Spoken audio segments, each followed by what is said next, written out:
आणि त्या कमळामध्ये ब्रह्मदेवाचा जन्म झाला, म्हणून त्या ब्रह्मदेवाला कमल जन्मा असं नाव आलेलं आहे.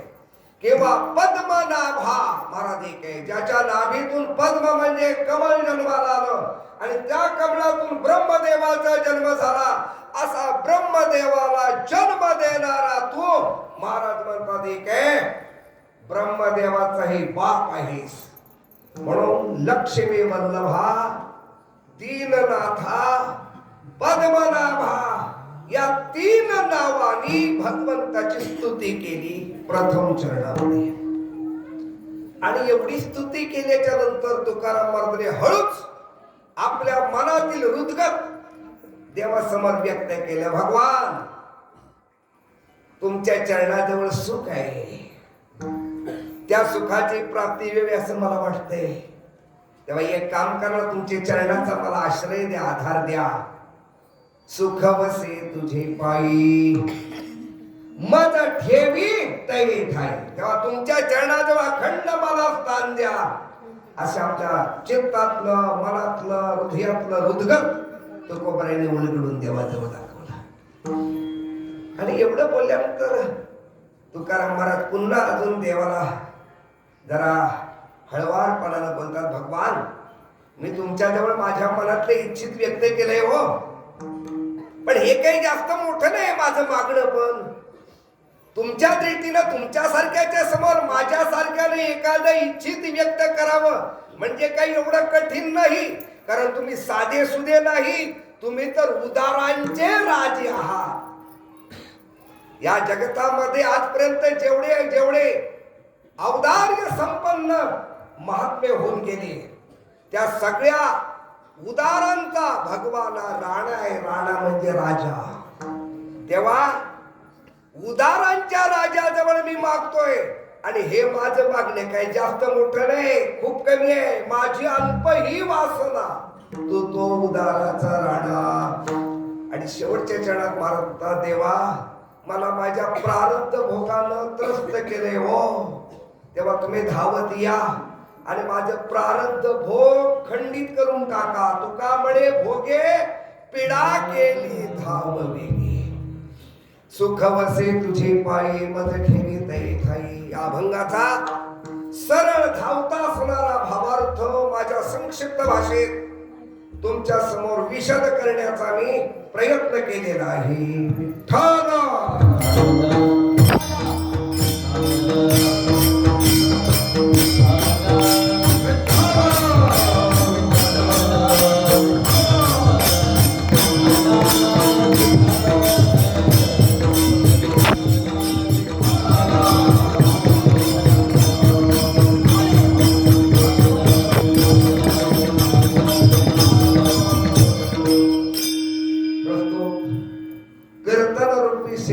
प्रारंभ करण्याच्या अगोदर परिहार देणं अत्यंत गरजेचं आहे. आज आपल्या खेडी गावातील पुरणवाडीमध्ये असणारे भगवान मुरलीधरांचं अत्यंत सुंदर, अत्यंत देखणं, भव्य, दिव्य, पवित्र असं हे मंदिर. आणि भगवान मुरलीधरांच्या या मंदिरामध्ये, श्रीकृष्ण परमात्म्यांच्या या मंदिरामध्ये अनेक वर्षापासून चालताना आपला नामसप्ताह आहे. याही वर्षी भक्तिमय वातावरणामध्ये या नामसप्ताहाला, या उत्सवाला प्रारंभ झालेला आहे काल. आज या उत्सवाचा द्वितीय दिवस आहे आणि उद्या जागराचा दिवस, परवाला काल्याच्या कीर्तनाने या उत्सवाची सांगत आहे. या उत्सवामध्ये सगळे दैनंदिन कार्यक्रम जे आहेत ते अगदी विधिवत सुरू आहेत. सकाळी काकडाते आहे, त्यानंतर श्रीमद भगवद्गीतेचं पठण आहे, त्यानंतर प्रवचन रूपी सेवा आहे, हरिपाठ आहे, कीर्तन आहे, रात्र जागर आहे. असे सगळे विधिवत सुरू आहेत. आजच्या दिवसाचं हे कीर्तन रूपी तुळशीदल भगवान मुरलीधरांच्या चरणकमळावर समर्पित करण्याची सुसंधी तुम्हा सर्व संत जनांच्या कृपाशीर्वादानं प्राप्त झालेली. या खेरडी पुरणवाडी मधील सगळे जे काही समाज आहे, भाविक आहेत, परमार्थ प्रेमी मंडळी आहेत, सर्व कार्यकर्ते, त्या मंदिराचे जे ट्रस्ट असेल त्याच्यामध्ये अध्यक्ष, उपाध्यक्ष, सेक्रेटरी, सदस्य, या सर्व मंडळींच्या फार मोठ्या प्रेमामुळं या सेवेची संधी प्राप्त झालेली आहे. आणि तसं म्हटलं तर गेले अनेक वेळेला या मंदिरामध्ये हे कीर्तनाचं पुष्प गुंफण्याचं भाग्य तुमच्या कृपाशीर्वादानं मला प्राप्त होत आहे. आणि म्हणून तुमचे आभार जितके मानावे तितके कमी आहेत.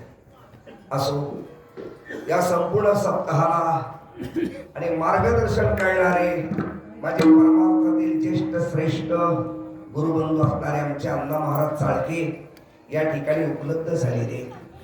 संपूर्ण उत्सवामध्ये कार्यक्रमाला अत्यंत मोलाचं सहकार्य करणारे मृदंगाचार्य म्हणून आमचे कन्हैयाजी, भगवान कन्हैयाच्या मंदिरामध्ये कन्हैयाजी आहेत, ठीक आहेत, प्रशांतजी आहेत, आमचे साळवी महाराज आहेत.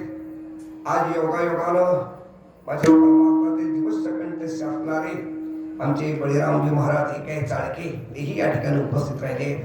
आजूबाजूच्या परिसरातील सर्व मंडळी या सप्ताहाला हजेरी लावलेली, आजच्या कीर्तनाला त्यांचं सहकार्य लाभलेले आहे. असो, कीर्तनाला अत्यंत मोलाचं सहकार्य करणारे माझे मृदंगाचार्य, गायनाचार्य मंडळी, श्रोतृवृंद, टाळकरी वृंद आणि त्यामध्ये पुन्हा परमार्थातील ज्येष्ठ श्रेष्ठ असणारी गुरुजन मंडळी, तुम्हा सगळ्यांच्या चरण कमळावर नतमस्तक प्रणिपात करतो, महाराज दंडवत करतो. आणि भगवान पांडुरंग परमात्मा माऊली ज्ञानेश्वर महाराज माझ्या बुद्धीला जशी प्रेरणा करतील तसे या अभंगावर चिंतन मांडण्याचा प्रयत्न करतो. कीर्तन रूपी सेवेकरता निवडलेला अभंग जगद्गुरु तुकोबारायांचा आहे. या अभंगातून तुकाराम महाराजांनी अभंगाच्या पहिल्या चरणामध्ये देवाची स्तुती केलेली आहे आणि ती स्तुती करून मग आपल्या मनातलं इच्छित भगवंताच्या समोर प्रकट केलेले आहे. प्रथम चरणामध्ये तुकाराम महाराज देवाची स्तुती करतात. स्तुती, नेमकी स्तुती म्हणजे काय? स्तुती याचा अर्थ अण्णा महाराज एवढाच आहे, एखाद्याच्या मनाला समाधान वाटेल, त्याच्या मनाला आनंद वाटेल असं बोलणं म्हणजे स्तुती. दुसऱ्याच्या मनाला आनंद देणारं बोलणं आपण बोललो की त्याला काय म्हणायची? स्तुती. आणि सध्याचं सगळं जग महाराज एका स्तुतीकडे आकर्षित होतं. आणि म्हणून माणसाला नेहमी काय करावं? गोड बोलावं. गोड बोलणारा माणूस महाराज सगळ्यांना हवा हवासा वाटतो. हे गोड बोलण्याचे काय आहेत? फायदे आहेत महाराज. भले लोकांनी त्याला गोड बोले म्हणून देणार, पण तरी आपण काय करावं? गोड बोलावं. का गोड बोलावं त्याचं कारण तुम्हाला सांगतो महाराज. एक आहे, आमचे कबीर महाराज म्हणतात काय गोड बोलण्याचा फायदा आहे. कबीर महाराजांनी दृष्टांत मांडला अण्णा महाराज आपल्या समोर. अरे, एकाच आंब्याच्या फांदीवर कावळाही बसलेला आहे आणि कोकिळही बसलेला आहे. काय पण कावळा ओरडायला लागला की माणसं म्हणतात, जवळ असणारं पोर असलं तर इकडे घे, दगड घे, दगड हाकल त्या कावळ्याला. काय कर लावले ना, करणं कठोर आवाज, ऐकवत नाही, त्रास होतोय. त्या कावळ्याला हाकल. आणि त्याच आंब्याच्या दुसऱ्या फांदीवर बसणारा कोकिळ, वसंत ऋतूला प्रारंभ झालेला आहे, कोकिळेला कंठ फुटलेला आहे. आणि असा कोकिळ जेव्हा पंचम आलापामध्ये गात असतो तेव्हा जाता जाता महाराज एक आहे, आपली पावलं थांबतात आणि आपल्या जोडीदाराला सांगतो, थांबाव थांबा, बघा बघा तो कोकिळ काही सुंदर गातोय. अहो, त्याच्या गाण्यानं सगळा आसमंत कसा एक आहे बहरून गेलाय. काय आसमंताला शोभा दिली महाराज एक आहे कोकिळानं. कबीर महाराज म्हणतात, मागाशी कावळा ओरडत होता, पण तो कावळा ओरडल्यावर दगड हांदरे त्याला, आणि कोकिळ ओरडायला लागला तर जरा थांबा, त्याचं ऐकू द्या गाणं. कबीर महाराज म्हणतात, त्या कावळ्यानं काय तुमचे 5-50 हडप केले का काय? आणि कोकिळेनं काय तुमच्या खिशात 100 रुपयाची नोट दिली की काय? म्हणून कोकिळेचं तेवढं तुम्ही गाणं ऐकताय आणि कावळ्याला तुम्ही झिडकारताय का? आमच्या कबीर महाराजानं दोहा दिला त्याच्यावर. ठीक आहे, आणि तो दोहा देत असताना कबीर महाराज बोलतात, कौवा किसी का धन हरे, कोयल किसी को दे, मीठी बानी बोल के जग अपना कर ले. कबीर महाराज म्हणतात, कौवा किसी का धन हरे, अरे कोयल किसी को दे. काही नाही, कोकिळ्यानं 100 रुपये दिले नाहीत आणि कावळ्यानं कधी 50 रुपये हडप केले नाहीत, पण तरी पण कावळा नकोसा वाटतो आणि कोकिळ हवा हवासा वाटतो. का? कोकिळेजवळ एक गुण आहे, तो गोड बोलतो. काय करतो? गोड बोलतो. म्हणून जीवनामध्ये माणसानं नेहमी गोड बोलावा. गोड.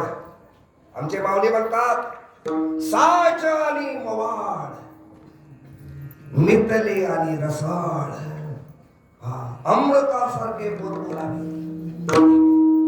दुसऱ्याच्या मनाला कधी वाईट वाटेल असं चुकूनही बोलू नये. आपल्या बोलण्यातले दोष माणसानं जास्तीत जास्त दूर करावेत. महाराज एक आहे, पण आपल्या बोलण्यात कोणते कोणते दोष नसावी. माऊली सांगतात, आटू वेकू विंदारू, आशा शंका प्रतारणू, हे संन्यासिले अवगुण जिया वाचा. म्हणून माणसाला आपल्या बोलण्यातले हे अवगुण महाराज एक आहे, फेकून द्यावे फेकून, आणि आपलं बोलणं स्वच्छ निर्भेळ आणि दुसऱ्याच्या मनाला आनंद वाटेल असं बोला. म्हणून आपलं बोलणं महाराज एक आहे. एक लक्षात ठेवा, बोलण्यातून फार मोठे दोष निर्माण होतात.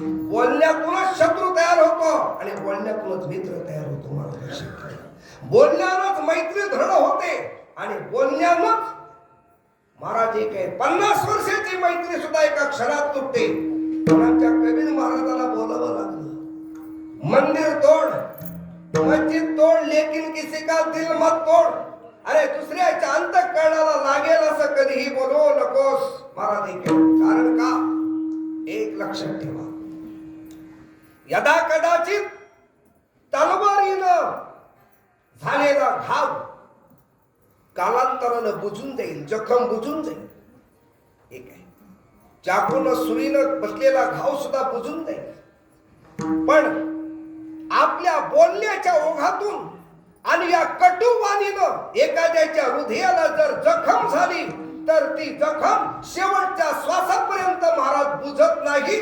ती शेवटच्या श्वासापर्यंत तशीच भडभडत राहत असते. महाराज म्हणून बोलणं हे दुधारी शस्त्र आहे. आणि त्यामुळे महाराज एक आहे, तुकाराम महाराज म्हणतात, बोलणं काय करतं? तोडते अंतरा वज्रायसे. आपलं अंतर तोडतं, अंतर जखमी करतं. महाराज एक आहे. म्हणून माणसानं कसं बोलावं, माणसानं कसं बोलावं, तुकाराम महाराज सांगतात, मधुर वाणी होती तुला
आपल्या ओठामध्ये मधुर असं वाणी असावी. आपलं बोलणं मधासारखं गोड असावं. महाराज एक आहे,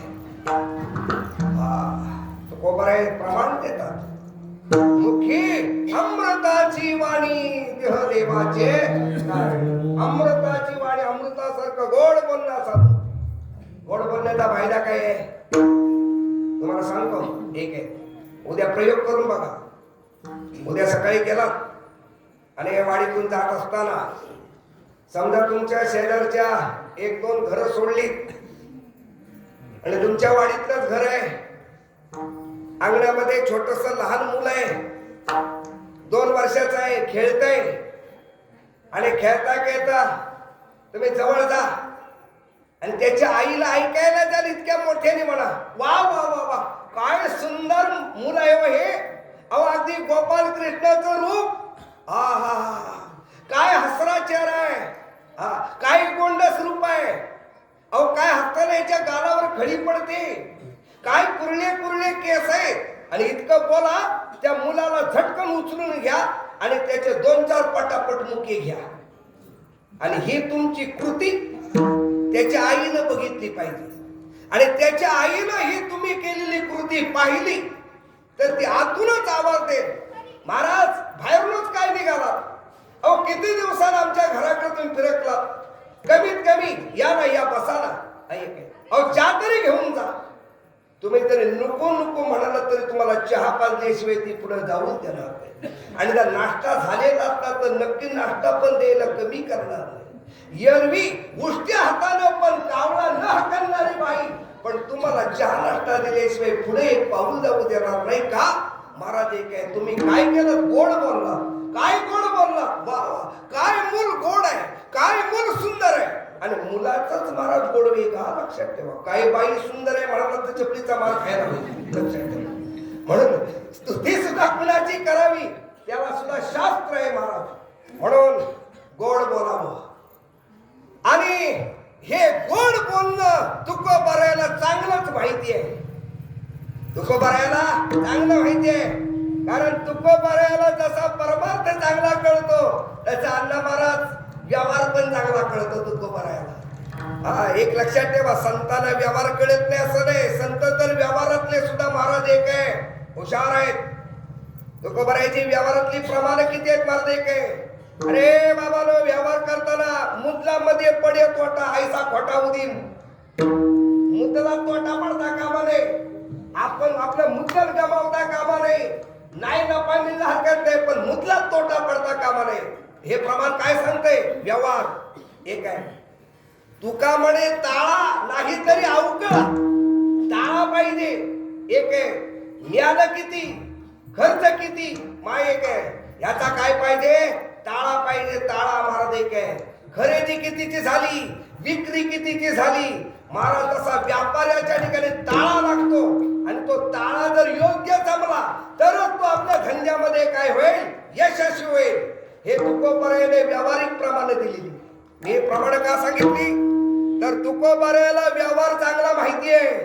आणि तो व्यवहार चांगला माहिती असल्या कारणानं तुकोबाराय काय करतायत आज, महाराज देवाची स्तुती करतायत. आणि दुसरी गोष्ट तुम्हाला सांगतो महाराज, तुकोबारायला व्यवहार तर माहितीच आहे पण तुकोबारायच्या समोर आज अर्जुनाचा आदर्श आहे. अर्जुनाचा आदर्श. कोणाचा आदर्श आहे, अर्जुनाचा. कसा काय अर्जुनाचा आदर्श आहे हो, काढा 10वा अध्याय. 10व्या अध्यायामध्ये भगवंतानं अर्जुनाला विभूती योग सांगितला महाराज. 75 विभूती सांगितल्या. अनेक रूपाने या जगतामध्ये मी कसा व्यापून उरलेला आहे हे अर्जुनाला पावलोपावली दाखवलं. आणि हे सगळं विभूती योग सांगितल्यानंतर 10वा अध्याय संपला अण्णा महाराज. आणि मग अर्जुनाच्या मनामध्ये थोडीशी इच्छा जागृत झाली की भगवंतानं आपल्याला 10व्या अध्यायामध्ये विभूती योग सांगितला. अनेक रूपानं मी कसा व्यापून या जगतामध्ये राहिलोय हे सुद्धा सांगितलं. पण भगवंताचं हे व्यापक, भगवंताचे विराट रूप आपल्याला बघायला मिळालं पाहिजे. आणि ते विराट रूप जर आपल्याला बघायला मिळालं नाही तर आपली इच्छा अपुरी राहील. तेव्हा देवानं आपल्याला विश्वरूप दाखवलं पाहिजे अशी अर्जुनाच्या मनात इच्छा निर्माण झाली. आता नमरत बघा पुढं. इच्छा प्रगट झाली पण अर्जुन काही साधा नाही, अर्जुन हुशार आहे. अर्जुनाला स्वतःची पात्रता कळते. अर्जुन म्हणजे महाराज अडाणी माणूस नाही. अर्जुन म्हणजे कोण आहे, जो प्रज्ञेचा प्रियतम, ब्रह्मविद्येचा विश्राम सहचरू मनोधर्मू देवांचा जो प्रज्ञेचा प्रियतम, प्रज्ञा म्हणजे बुद्धी आणि बुद्धीचा पती आहे तो. अर्जुन कोण आहे? बुद्धीचा पती. अर्जुन म्हणजे कोण आहे? प्रज्ञाकांत. अर्जुनाला अनेक ज्ञानेश्वरीमध्ये नावं दिली, ज्ञानोबा. तो प्रज्ञाकांत आहे म्हणजे बुद्धीचा पती आहे, म्हणजे बुद्धीचा नवरा आहे. सर्व बुद्धी त्याच्या अंतःकरणामध्ये एकत्र आलेली आहे. त्या अर्जुनाने विचार केला, विश्वरूप तर बघायचंय आपल्याला, देवाला विश्वरूप दाखवा असं बोलायचं पण आहे, पण आपली बोलायची बाबा लायकी नाही. म्हटलं का? अर्जुनाच्या समोर चित्र उभं राहिलं. मी देवाजवळ विश्वरूप देवा मला दाखवा असा हट्ट कसा काही करू? अर्जुन मनात विचार करतोय. कारण का? काढा 11व्या अध्यायाच्या सुरुवातीच्या ओव्या. अर्जुन काय म्हणतोय? माझी पात्रता नाही तेवढी विश्वरूप बघण्याची, कारण माझ्या अगोदर मोठे मोठे संत देवाचे भक्त होऊन गेले, पण त्याने विश्वरूपाचा हट्ट धरला नाही, मी कसा धरू? मग कोण कोण मोठे झाले ऐका. महाराज म्हणतात, मी जरी सलगीचा चागू तरी काय ऐसी मुनी अंतर, परी तेही हा प्रसंगू बिहाली पुसो. मी जरी किती देवाच्या जवळचा झालो तरी देवाची बायको जितकी जवळची आहे म्हणजे लक्ष्मी, तितका मी जवळचा नाही आहे. ऐकलं का? लक्ष्मी देवाच्या अत्यंत जवळची आहे. किती जवळची? पाय लक्ष्मीचे हाती. मग रात्रंदिवस ती देवाची सेवा करते, ती किती देवाच्या जवळची? बरं, अजून दुसरी गोष्ट सांगतो. देवानं इतके अवतार घेतले, पण सगळ्या अवतारामध्ये लक्ष्मी देवाच्या जवळ आहे. लक्षात ठेवा, लक्ष्मीनं देवाला कधीच सोडून राहिलेली नाही आहे. ऐकलं ना? राम अवतारात देवाच्या सोबत आहे, कृष्ण अवतारात देवाच्या सोबत आहे, पांडुरंग अवतारात देवाच्या सोबत आहे. ऐकलं ना? अजून सांगतो, देवाचे ब्रह्मचारी अवतार जरी झाले तरी लक्ष्मी मागं राहिली नाही, देवाच्या बरोबरच आली. म्हणजे देवाचा दत्तात्रेय अवतार झाला, ब्रह्मचारी अवतार, पण त्यावेळेला लक्ष्मी आहे जवळ सोबत. कोण आहे? दत्तात्रेयांच्या पाठीमागे असणारी जी गाय आहे ना, ती गाय म्हणजे लक्ष्मी आहे. ऐकलं का? अजून सांगतो, ज्ञानोबरायाचा अवतार झाला, पण ज्ञानेश्वर महाराजांचा जरी अवतार झाला, ब्रह्मचारी अवतार आहे, पण तरी लक्ष्मी आहे ना. सुवर्ण पिंपळाच्या रूपाने लक्ष्मी आहे महाराज, म्हणजे लक्ष्मी देवाला सोडून मागे राहिलेली नाही. अजून सांगतो, देवानं वामन अवतार घेतला, ब्रह्मचारी अवतार आहे, पण तरी लक्ष्मी देवाच्या सोबत आहे.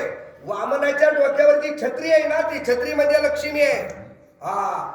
अजून सांगतो, देवानं नरनारायणाचा अवतार घेतला बद्रिकाश्रमामध्ये, पण तिथं सुद्धा बद्रिकाश्रमामध्ये नरनारायण ऋषींच्या पाठीमागे असणारा बद्री वृक्ष म्हणजे बोरीचं झाड हे लक्ष्मी आहे. माझा सांगण्याचा मुद्दा काय आहे? देवाच्या अनंत अवतारामध्ये लक्ष्मी देवाला सोडून कधीच एकटी राहिलेली नाही.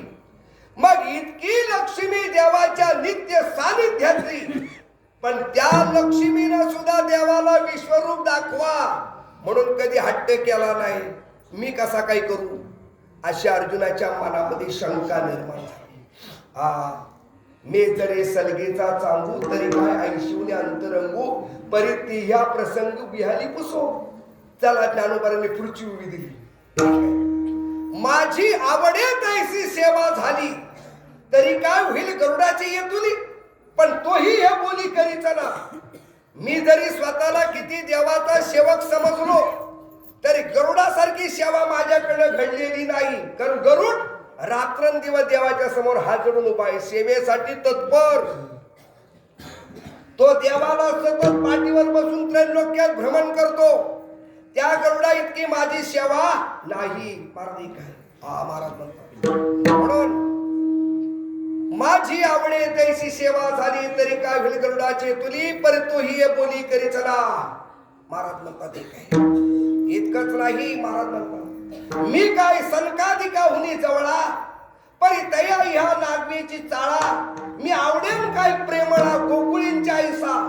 मी सनकाधिक ऋषी इतका मोठा नाही, माझी भक्ती गोकुळातल्या गोपिकांनी एवढी नाही आहे. मग एवढी भक्ती जर माझी नाही, मग मी देवाजवळ हट्ट कसा करू, देवा मला विश्वरूप दाखवा म्हणून. तुमच्या लक्षात येते ना? ठीक आहे. अर्जुनानं आपली असमर्थता प्रगट केली नाही, पण झालंय काय, मनामध्ये अर्जुनाच्या प्रबळ इच्छा आहे की मला विश्वरूप बघायचंच आहे, मला काय विश्वरूप बघायचंच आहे. मग अर्जुन हुशार आहे. अर्जुन हुशार असल्याकडे अर्जुनानं काय तोडगा काढला, अर्जुनाने देवाची स्तुती करायला सुरुवात केली. महाराज लक्षात ठेवा, स्तुती, कारण स्तुती ही गोष्ट अशी आहे की स्तुती कुणाला आवडत नाही असं नाही महाराज, स्तुती सगळ्यांना आवडते. आता त्याच्यावर फार मोठं चिंतन आहे. माझी वेळ झपाट्यापर्यंत निघत आली. माणसानं स्वतःची स्तुती कधी करायची नाही, माणसानं स्वतःची निंदा करायची. मी तर अनाथ अपराधी कर्महीन मतिमंद बुद्धी हे स्वतःला म्हणून घ्यायचं महाराज. माणसानं स्वतःची स्तुती करणं, मी किती मोठा आहे असं जो म्हणाला तो संपला ना महाराज. लक्षात, मी किती वाईट आहे हे जगाला सांगा, त्याच्यात तुमचं मोठेपण आहे. म्हणून माणसानं स्वतःची स्तुती करायची नाही, स्वतःची निंदा करायची. बरं, माणसानं जगाची स्तुती पण करायची नाही आणि निंदा पण करायची नाही महाराज. जगाची स्तुती पण करायची, निंदा पण करायची नाही. कोण किती चांगला आहे नाही, कोण किती वाईट आहे, काय करायचं नाही, ज्याच्या त्याच्या प्रारब्धात जो जगतोय आपल्याला काही घेणं देणं नाही त्याचं महाराज. बरं, संतांची निंदा कधी करायची नाही, संतांची स्तुती करायची. संतांची स्तुती करायची महाराज. संतांची स्तुती केली आपल्या आयुष्याचं कल्याण होईल, पण संतांची निंदा करायची नाही. संत निंदा ज्याचे घरी घर नव्हे ते यमपुरी, पण संतांची निंदा करायची नाही. पण देवाची बाकी स्तुती करा किंवा देवाची निंदा करा, काही केलं तरी महाराज आहे देवाला आनंद आहे. देवाची स्तुती केली ना, श्री अनंत मधुसूदना, देवाला आनंद वाटतो. वासुदेवा ऋषिकेशा माधवा मधुसूदना स्तुती केली ना, देवाला आनंद वाटतो. देवाच्या समोर उभा राहिलात ना, शांताकारं भुजगशयनं पद्मनाभं सुरेशं, देवाला आनंद वाटतो. देवाच्या समोर उभा राहिलात ना, भजे व्रजे कमंडलम समस्त पाप खंडनम स्वभक्त चित्तरंजनम सदैव नंदनंदनम, देवाला समाधान वाटतं. देवाची स्तुती केली तरी देवाला आनंद वाटतो. पण कधी जरी देवाला उभ्या राहून शिव्या दिल्या तरी सुद्धा देवाला आनंदच वाटतो. म्हणून महाराज काय, स्तुती अथवा निंदा करावी देवाची. म्हणून आमच्या संतांनी जशी स्तुती केली तशी काय केली, निंदा पण केली की नाही. मला वाटतं कालच आणून घेतला ना, पुण्यवंत पाताळ लोके नेला, दरिद्री तो भाग्यवंत केला, चोरट्याचा बहुमान वाढविला, कीर्तिवानाचा अपमान केला, धुंद झाला तुझा दरबार. ही देवाची काय निंदा आहे, आणि ही तरी सोपी आहे. नुसत्या देवाच्या निंदेतच कीर्तन होईल. हरी तू निष्ठुर निर्गुण, तुझी माया बहु कठीण. देवा तू निष्ठुर आहेस, पाषाण हृदय. अख्खा अभंग तो बघितला तर महाराज देवाचं निष्ठुरपणा कळलं. निळोबा राहिले तर देवाची चांगली हजेरीत घेतली महाराज. हे तरी प्रमाण तरी कमीत आणि चांगली तरी आहेत. पण आमच्या जनाबाईनं त्या देवाला शेलक्या शिव्यांच्यात महाराज एक निंदा केली. अरे अरे विठ्या, मूळ मायेच्या कार्ट्या तुझी रणरणकी झाली. महाराज काही शिव्या द्यायला इथनं मला तर लाज वाटते आणि भीती पण वाटते महाराज.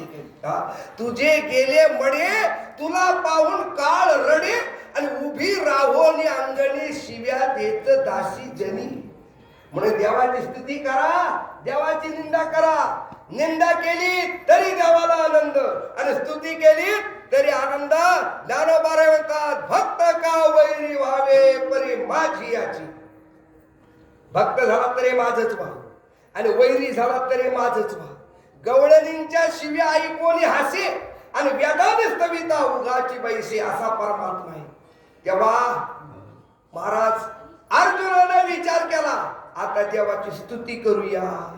मग काय स्तुती केली, कारण देवाचा महाराज एक आहे, विश्वरूप अर्जुनाला बघायचं आहे ना.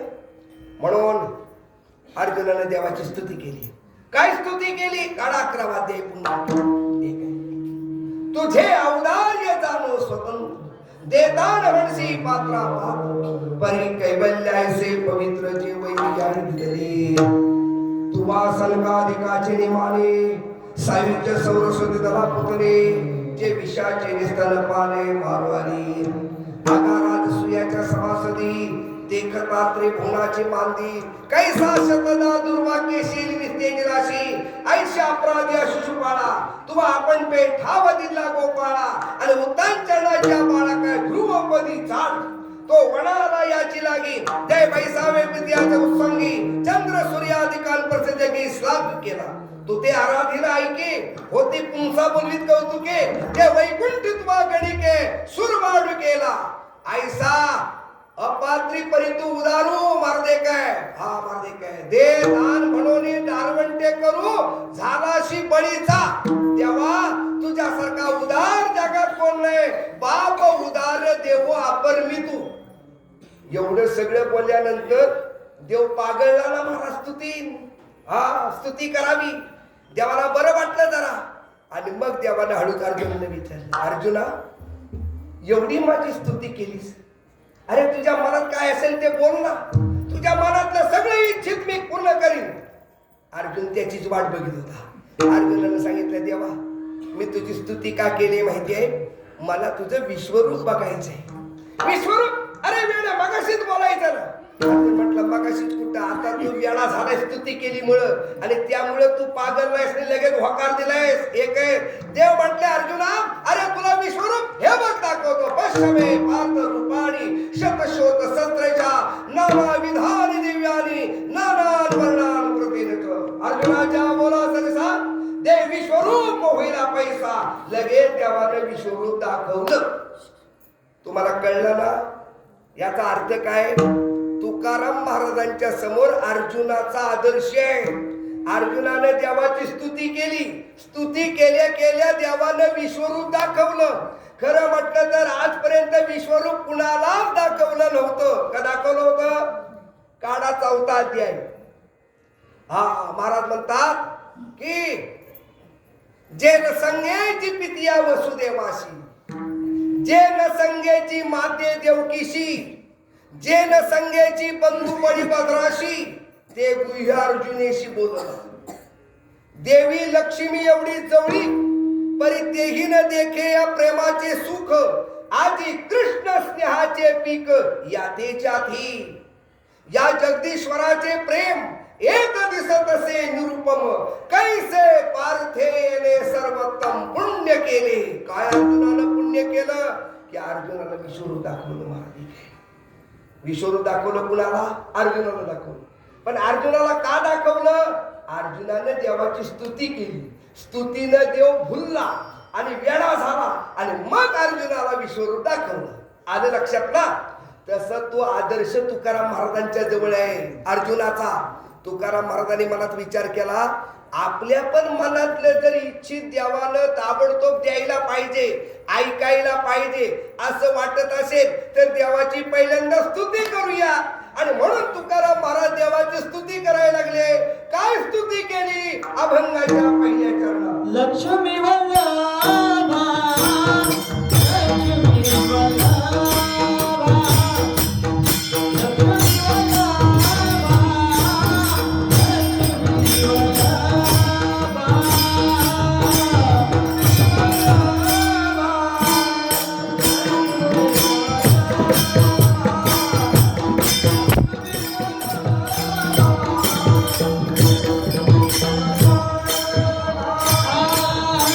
Thank you.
प्रथम चरणामध्ये तुकाराम महाराजांनी देवाची स्तुती गायली.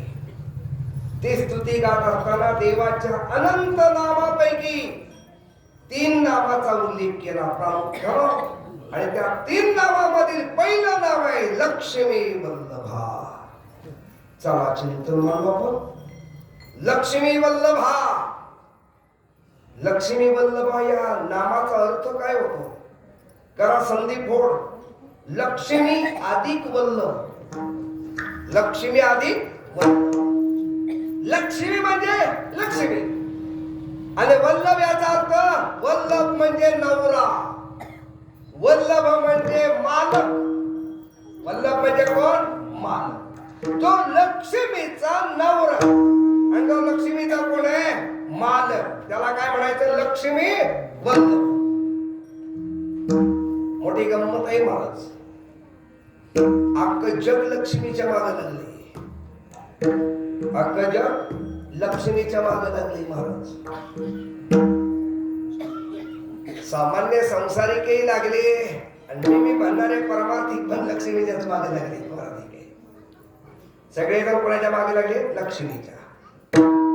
आणि ज्यांच्यावर लक्ष्मीची कृपा झाली, ज्यांच्यावर लक्ष्मीची कृपा झालेली आहे ते छातीला हात लावून सांगतात आम्ही कोण? लक्ष्मीचे पुत्र आहोत. लक्ष्मीचे पुत्र. या जगतामध्ये लक्ष्मीचे पुत्र आहेत बरेच जण. लक्ष्मी पुत्र त्याला म्हणायचं.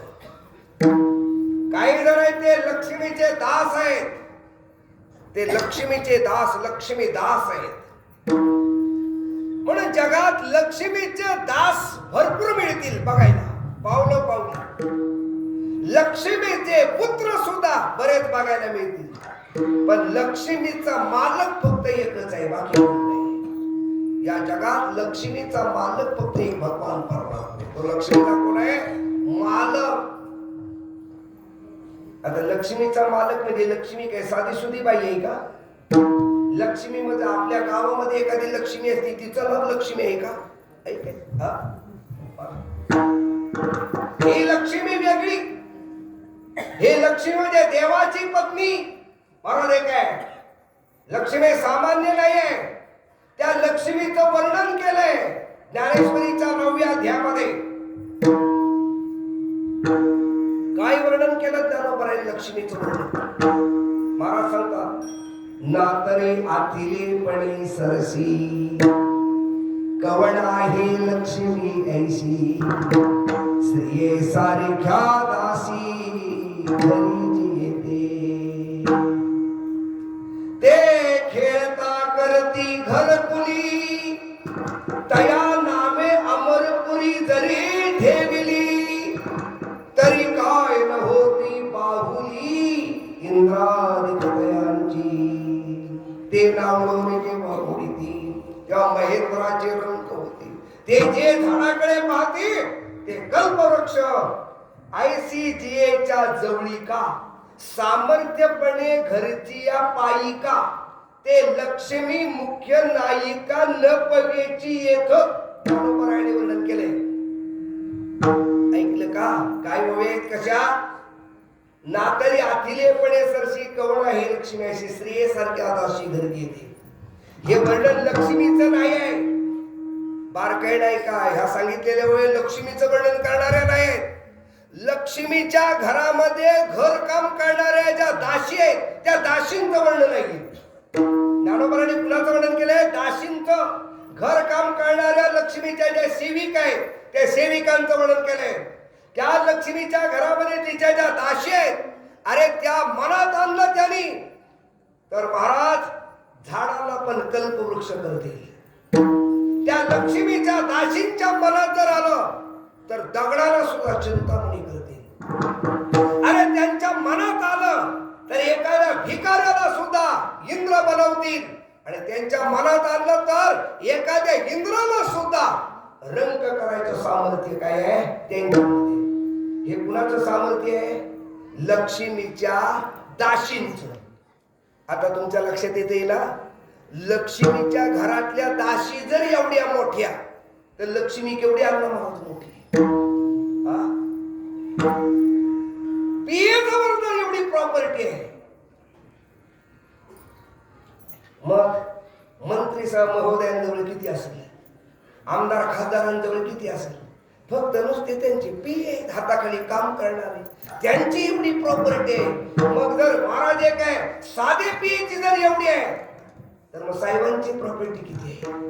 तसा महाराज यार एवढ्या दाशी जर एवढ्या मोठ्या, तर प्रत्यक्ष लक्ष्मी केवढी मोठी आहे. तुम्हाला सांगू का, रामायणामध्ये कथा आहे. रामायणामध्ये अरे सेवक जर एवढा मोठा, तर राजा केवढा मोठा. त्यांना महाराज रामायणामध्ये अशी कथा आली. एक दिवस मिथिलाधिपती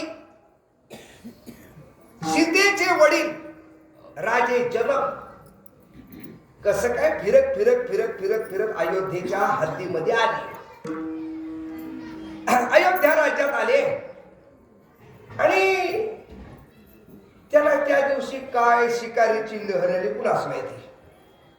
आपले सेनापती अनेक सैनिक सोबत घेतले आणि अयोध्येच्या हद्दीमध्ये त्याने शिकारीला सुरुवात केली.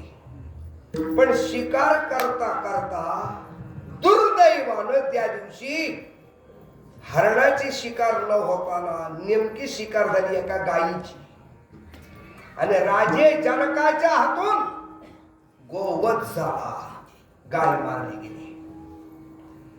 समोर गेल्यानंतर राजे जनक, पुण्यश्लोक राजा जनक आहे, विदे हे राजा जनक आहे. राजा जनक म्हणजे फार मोठा भक्त आहे, सज्जन माणूस आहे, आणि आपल्या हातून गाय मारली गेली. भयंकर मनस्ताप झाला. आपण केवढं पापाचरण केलं असं राजा जनकाला वाटायला लागले. गाय तर तडफडत मेलेली आहे, करायचं काय? राजे जनकाच्या मनात एक चिंता निर्माण झाली. विचार करता करता शेवटी राजा जनकाला असं वाटलं, अरे आपण तर पाप केलं, पण ज्या राजाच्या हद्दीत हे पाप घडलं त्याच्या पण डोक्यावर आपण अर्ध पाप ठेवलं की महाराज. कारण प्रजेनं पाप केलं राजाला भोगायला होतं, प्रजेनं पाप केलं की राजाला भोगायला होतं, शिष्याने पाप केलं की गुरुला भोगायला होतं, बायकोनं पाप केलं की नवऱ्याला भोगायला होतं महाराज. आणि मंत्र्यांनी पाप केलं की राजाला भोगायला येतं महाराज. हा नीतीचा विचार सांगितलाय नामदेवरायानं गाथ्यात. म्हणून आज आपण अयोध्येच्या सीमेमध्ये येऊन आपल्या हातून अनवधानपणानं का वेळेला आपण गाय मारली गेली. त्यामुळं आपण तर पापी झालोच, पण या देशाच्या राजाला सुद्धा आपण कलंकित केलं. पण कमीत कमी त्या राजाला ह्या पापाची माहिती तरी असावी. म्हणून बाबा आमच्या हातून गायीचा वध झालाय, ही गोष्ट ही बातमी श्रुत करण्याकरता राजा जनकानं आपल्या जवळचा एक शिपाई पाठवला. म्हटलं जा रे बाबा, या देशाचा राजा दशरथ आहे, अयोध्येचा राजा दशरथ आहे, परमप्रतापी आहे, पुण्यश्लोक राजा दशरथ आहे. त्याला जाऊन सांग की राजा जनकाच्या हातून अनवधानपणानं गोवध झालेले, राजे मला क्षमा करा. नोकर गेला जनकाचा, राजा दशरथांची भेट घेतली. पण अण्णा महाराज नेमकं राजे दशरथ सकाळी आंघोळ करून देवळात पूजेला निघाले होते, आणि देवळाच्या अंगणातच त्या नोकराची भेट झाली. त्या नोकराने प्रणिपात केला. प्रणिपात महाराज, नमस्कार. कोण आहेस रे बाबा तू? मी राजे जनकांचा शिपाई आहे, नोकर आहे. तुम्हाला एक संदेश घेऊन आलोय, बातमी घेऊन आलोय. म्हटलं काय आहे सांग बाबा. आमच्या राजानी शिकार करता करता अनवधानपणानं गायीचा वध केला, त्यांच्याकडून गोवध झालेला आहे आणि गाय मेलेली आहे. त्याला पाप मारा त्यांच्या हातून घडलेलं आहे. आता तुमच्या हद्दीत हे पाप घडल्या कारणानं तुमच्या सुद्धा डोक्यावरती अर्ध पाप आम्हाला ठेवावं लागलेलं आहे. तेव्हा कमीत कमी ह्या गोष्टीची तुम्हाला बातमी असावी म्हणून सांगतोय. राजे दशरथ देवळात निघाले होते देवाच्या पूजेला. म्हटलं ठीक आहे, ठीक, काय काळजी करू नका, राजा जनकाला सांगा आम्ही काय जिवंत करतो. आणि तेवढ्यात अण्णा महाराज काय झालं माहितीये का, मंदिराच्या बाहेर मैदानात त्या मंदिराची झाडलोट काढणारा एक महाराज, एक आहे जो नोकर होता, एक आहे मंदिराचा झाडलोट काढणारा, साफसफाई करणारा नोकर. त्या नोकराला राजा दशरथाला हाक म्हणले, बाबा इकडे रे. म्हटलं काय? त्या राजा जनकानं कुठं गाय मारली तेवढी बघ आणि ती गाय जिवंत कर जा. महाराज तो राजे दशरथांचा नोकर गेला तिथं, ती मेली होती गाय तिथं. तिथे गेल्यानंतर त्यानं गायीला नमस्कार केला आणि मनातच म्हणाला, आमचे राजे अयोध्याधिपती राजे दशरथ जर पुण्य श्लोक असतील, परमप्रतापी असतील, पुण्यवान जर असतील आणि अयोध्या ही सप्तपुरीतली श्रेष्ठ पुरी जर असेल आणि अयोध्येमध्ये कुणाचा विनाकारण वध होत नसेल, अयोध्या म्हणजे जिथं कुणाचा वध अयोग्य पद्धतीने होत नाही अशी अयोध्या पुण्य पावन जर असेल, गाय जिवंत होती. आणि एका क्षणात गाय जिवंत झाली ना. राजा जनकानं कपाळाला हात लावला. ज्या राज्यातला साधा शिपाई आणि नोकर एवढा मोठा, तो राजा दशरथ केवढा मोठा. माझा दृष्टांत कळला तुम्हाला. अण्णा महाराज ह्याच प्रसंगातून जनक राजानं सीता स्वयंवराचं पत्र राजा दशरथाला पाठवलं नव्हतं. पुन्हा रामायण वाचून बघा. सीता स्वयंवराचं पत्र दशरथ राजाला गेलेलं नाहीये. का गेलं नाही?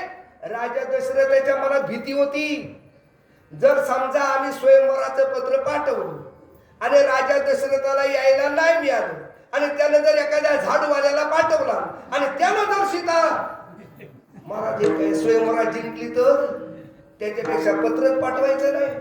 मला सांगायचा उद्देश काय, अरे ज्या राज्यातला इतका नोकर मोठा, राजा केवढा मोठा. तसं ज्ञानोबा सांगतात, ज्या लक्ष्मीच्या दासी इतक्या मोठ्या, मग लक्ष्मी केवढी मोठी महाराज एक आहे. मग अशी लक्ष्मी आणि त्या लक्ष्मीचा हा कोण आहे? नवरा. लक्ष्मी वल्लभा म्हणजे लक्ष्मीचा नवरा महाराज एक आहे. लक्ष्मीचा नवरा आहे. आता हा लक्ष्मीचा नवरा तरी कसा बनला? भागवतामध्ये त्याची मोठी कथा आली. भागवतामध्ये अशी कथा आली, समुद्र मंथन झालं महाराज. देव दानवाने एकत्र मिळून समुद्र मंथन केलं आणि समुद्र मंथन केल्याच्या नंतर त्या समुद्र मंथनातून 14 रत्न बाहेर पडली. कोणती 14 रत्न बाहेर पडली? आपल्याला ते माहितीये, मंगलाष्टकच आपण म्हणतोय. लक्ष्मी कौस्तुभ पारिजात कसुरा धन्वंतरी चंद्रमा. आता मला सगळे काही मंगलाष्टक म्हणून का टाइमपास करायचा नाही. त्या 14 रत्नातलं पहिलं रत्न काय आहे? लक्ष्मी. आणि बळीराम महाराज जेव्हा ही लक्ष्मी पहिल्यांदा त्या क्षीरसागराच्या पाण्यावर लाटांवर निर्माण झाली, तेव्हा अण्णा महाराज 8 वर्षाचं वय आहे त्या लक्ष्मीचं. 8 वर्षा अत्यंत सौंदर्य संपन्न आहे. तिच्या हातामध्ये कमल पुष्पाची माळ आहे. आणि जेव्हा त्या क्षीरसागराच्या लाटांवरती प्रगट झाली तेव्हा तिचं रूप बघून देव आणि दानव हवाक झाले. काय आरसपानी सौंदर्य.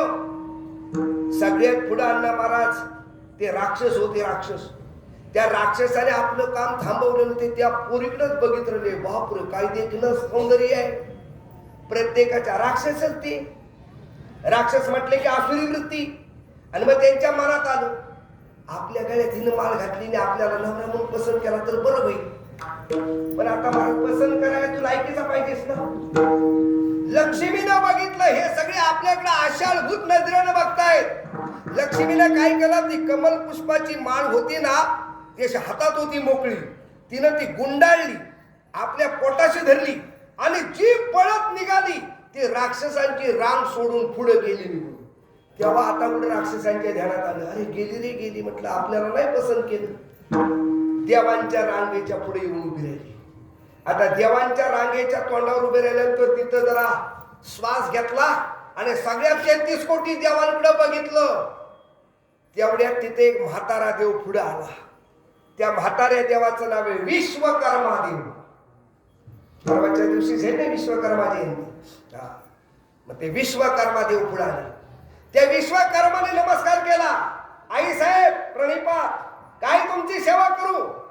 लक्ष्मीने सांगितलं तुमचं नाव काय हो? म्हटलं मला विश्वकर्मा देव म्हणतात. ठीक आहे, मला तुम्ही थोडं मदत कराल का? म्हटलं बोला ना, मी मदतीसाठी आलो. मला लग्न करायचंय, वर संशोधन करायचंय, पण मला ह्या सगळ्या देवांचा जरा परिचय द्याल का? कोण देव कसा आहे तो सांगतो ना. काही काळजी नाही, चला. विश्वकर्मा देव पुढं, पाठीमागून लक्ष्मी आई साहेबांना निघाली आणि पहिल्यांदाच विश्वकर्मा देव 33 कोटी देवांचा राजा इंद्र त्याच्या पुढ्यात आले आणि मग म्हणाली, आई साहेब लक्ष्मी देवी ह्यांना ओळखलीत का? म्हटले कोण आहे ते? 33 कोटी देवांचा राजा इंद्र म्हणतात तो हा ऐश्वर्यवान आहे, अमरत्वाचं सिंहासन आहे, रोज अमृत पितो, सगळे देव याच्या अंकित आहेत. हाय काही पसंत? असला पसंत माळ घाला आणि घ्या लग्न उरकून. लक्ष्मी आई साहेबांनी हळूच विश्वकर्मा देवाच्या काना सांगितले, विश्वकर्मा देव. म्हटलं काय? 33 कोटी देवांचा राजा असला तरी मला पसंत नाही. म्हटलं का पसंत नाही? म्हटलं एक नंबरचा नालायक आहे. नालायक का? स्वतःची बायको असून अहिल्याशी रममान झाला, असला व्याभिचारी नको, दुसरा दाखवा. म्हटलं ठीक आहे चालेल, भरपूर रान मोठी आहे. लगेच महाराज पुढचा देव दाखवला. पुढचा देव कोण दाखवला महाराज? सूर्यदेव. काय ते दिव्यमान, त्या सूर्याचं तेज इतकं प्रचंड, माऊली म्हणतात बिंबतरी बचके जियवडे प्रकाशात लोके थोकडे. असा सूर्य दाखवला आणि मग सांगितलं हे भगवान सूर्यदेव आहे. लक्ष्मी आई साहेब आहेत काय पसंत? लक्ष्मीनं पुन्हा जाऊन कानात सांगितले विश्वकर्मा देव नाही पसंत आहे. पण का पसंत नाही? लक्ष्मी म्हटली देवा तुम्हाला काय कळतं का? म्हटलं का? 15 कोटी किलोमीटर अंतरावर हिथं भाजून काढतोय, दुपारी बाहेर जाऊ होत नाही महाराज. एक आहे इतकं कडक ऊन लागतंय माघ महिन्यातच, अजून महाराज मे महिना येणारच आहे. मग 15 कोटी किलोमीटर अंतरावर हिथं जर भाजून काढतो, ह्याच्या जवळ गेली तर माझी राखच होईल. इतका तापड स्वभावाचा नको, जरा शांत स्वभावाचा दाखवा. म्हटलं चला दाखवतो. आणि मग गणेश तिसरा देव दाखवला. काय देखना, सुटाबुटातला, टाय बांधलेला, मेकअप केलेला, सगळ्या तऱ्हेच्या पावडर लावलेला महाराज, अत्यंत राजबिंडा दाखवला. आई साहेबांनी विचारले हे कोण आहे? हे चंद्रदेव. चंद्रदेव आहेत काही पसंत? लक्ष्मी आई साहेब म्हटल्या हा अजिबात नाही पसंत. हो का? इतकं देखणं आहे. असू दे देखणा, जरी देखणा असला तरी ह्याचं आरोग्य चांगलं नाही, ह्याला टीबीचा आजार झालेला आहे आणि असला टीबी पेशंट मला नको. चंद्राला टीबीचा आजार झालाय. हे निदान कुणी केलं? चंद्राच्या टीबीच्या आजाराचं निदान कुठल्या डॉक्टरने केलं? आता मला आठवत नाही म्हणून मी तुम्हाला विचारतो. माऊलीने केलं की जिय रोगीचा चंद्र क्षय रोगी, जेथ उदय होय असता लागी, आणि दुःख नेवणे सुखाच्या आगी सळीत जगाते. त्याला मूवी दिली नव्या अध्यामध्ये, जिय रोगीचा चंद्र क्षय रोगी. क्षय रोगी म्हणजे टीबी पेशंट. माझा टीबी पेशंट नको, दुसरा दाखवा. म्हटले चला दाखवतो. त्याच्या पाठी आता बरेच देवांची रांग आहे, सगळ्यांची नावं करता घेता घेता लगेच टाइम संपून देत, मग लगेच धावत जाऊया मला. त्याच्या पाठीमागे दुसरा देव दाखवला. काय महाराज पद्मासन घातलेले, गौर वर्ण मूर्ती, अत्यंत तेजस्वी आहे, जटा बांधलेले आहेत, विभूतीचं उधळण आहे, सर्पाचं भूषण आहे, गजचर्म पांघरलेला असा भगवान दाखवला. आई साहेब हे भगवान साम सदाशिव आहेत काही पसंत? लक्ष्मी आई साहेबांनी कमल पुष्पाची माळा जमिनीवर ठेवली, साष्टांग प्रणिपात घातला देवतेला. वा वा भगवान प्रणिपात आहे तुम्हाला. विश्वकर्मा देव म्हटले बहुतेक पसंत आहे वाटतं. आई साहेब झालं ना तुमच्या मनासारखं पसंत आहे ना? अजिबात नाही. हो का? एवढं नमस्कार वगैरे केला मग पसंत कसं नाही?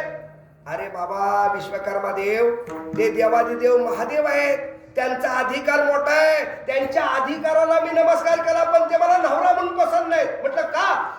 म्हटलं काय तुम्हाला सांगायचं, माझ्यासारखी एवढी सौंदर्य संपन्न पोरगी ती काय मसनवट्यात जाऊन राहील काय? हा बाबा रात्रंदिवस मसनवट्यात जाऊन राहतो, स्मशानवाशी गिरिजा गिराणी. बरं काय आहे याचे काय सौंदर्य ते चांगले आहेत काय? भूते व्यताळ नाचते हर्षयुक्त उमापती, भारत गजर चर्म पांघरण केलेला असला नको, मग अत्यंत सौंदर्य संपन्न श्रीमंत असा दाखवा. म्हटलं आई साहेब जवळजवळ रांग संपली हो. आता बघा बाबा, एक शेवटचा बाबा आहे, पसंत पडला तर बघा. आणि मग लक्ष्मी आई साहेब महाराज आल्या निघाल्या आणि मग विश्वकर्मा देवाला सांगितलं, हा बघा शेवटचा बाबा आहे. महाराज लक्ष्मीने त्याच्याकडे बघितलं, काय महाराज सौंदर्य आहे, काय सौंदर्य. श्रीकृष्णाच्या सौंदर्या पुढे लक्ष्मी भुलून झाली वेडी. वेडी झाली, वेडी पागल झाली देवाकडे बघून लक्ष्मी. आणि महाराज काय सांगायचं, असं रूप राजसकुमार मदनाचा पुतळा रवी शशिकला लोकलिया, कस्तुरी मळवट चंदनाची उभी रुडे माळ कंठी वैजयंती. हे रूप बघितलं महाराज आणि रूप बघितलं आणि लक्ष्मीला वाटलं बस जीवनामध्ये जोडीदार नवरा मिळावा तर हाच मिळावा. महाराज काय त्याचं रूप आहे नामदेव वर्णन करतात. सगुण मेघ श्याम लावण्य सुंदर, सगुण मेघ श्याम लावण्य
लक्ष्मी देवीने ते कमळ पुष्पाची माळ घेतली आणि धावतच गेली देवाच्या गळ्यात घालायला.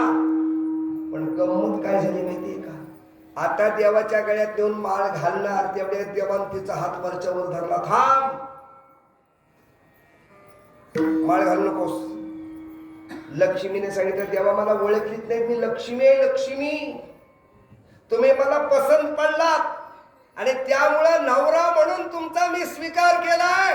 तुमच्या गळ्यात मी माळ घालते. देव म्हणाले, लक्ष्मी आहेस मला माहिती आहे, तुला मी पसंत आहे पण मला तू पसंत नाहीस ना. पंक्चर झाली ना मला ते काय. तुला मी पसंत असेल पण मला तू पसंत नाही आहेस. मला तू पसंत पाहिजेस ना, मला पसंत नाही. लक्ष्मीने विचारले, देवा का पसंत नाही? ते म्हटले, हे काय, मी सौंदर्याकडे बघित नाही, मी आंतरिक भाव बघतो. तुझ्यासारखे अहंकारी बाई या जगात दुसरी कुठली नाही. कारण सौंदर्याचा अहंकार आहे आणि अहंकार ज्याच्या हृदयात आहे तो त्याला मी माझ्या दारात उभा करीत नाही. तिळ भरी राखोनी अभिमान, जरी मजशी रिघालिया शरण, माझी प्राप्ती नव्हे जाण, अभिमाने विघ्न प्राप्तीशी. त्यामुळे अभिमाने चालत नाही, दूर हो, गळ्यात माळ घालू नको. आता लक्ष्मी मातेला वाटलं, सगळ्यांना नापसंत केली, ह्याला पसंत केली, त्याच्या गळ्यात माळ घालायला गेली. तो म्हणतोय तुम्हाला पसंत नाहीस, आता काय परत जाऊ? आणि ते माग ज्याला नापसंत केली त्यांच्या कोणत्या तरी गळ्यात घालू माल. नाही नाही बाबा, ते काय जमणार नाही, कुठल्या तोंडाला जाऊ? हे काय माझी पात्रता आणि लायकी राहणार नाही. तेव्हा लक्ष्मी मातेनं पुढचा भविष्याचा विचार केला. कमल पुष्पाची माळ गळ्यात घालायची टाकून देवाच्या चरणावर वाहिली. असं ज्ञानेश्वरीच्या 9व्या अध्यायात ज्ञानोबा सांगतात. देवा, अरे बायको म्हणून नको स्वीकार करू, पण कमीत कमी दासी म्हणून तरी स्वीकार कर. सर्वस्वे करोनी सेवा, अभिमान सांडोनी पांडवा, ते पाय धुवावयाचे दैवा पात्र झाली. पाय धुवावयाचे दैवा पात्र झाली. महाराज, लक्ष्मी सामान्य नाही, ती लक्ष्मी देवाची बायको पण नाही. आमच्या तुकाराम महाराज ज्ञानोबा म्हणतात देवाची दासी आहे, दासी. प्रमाण आहे की नाही तुकोबा राहायचं? दयाचे नाम पाप नाशी, लक्ष्मी ऐसी दयाची दासी.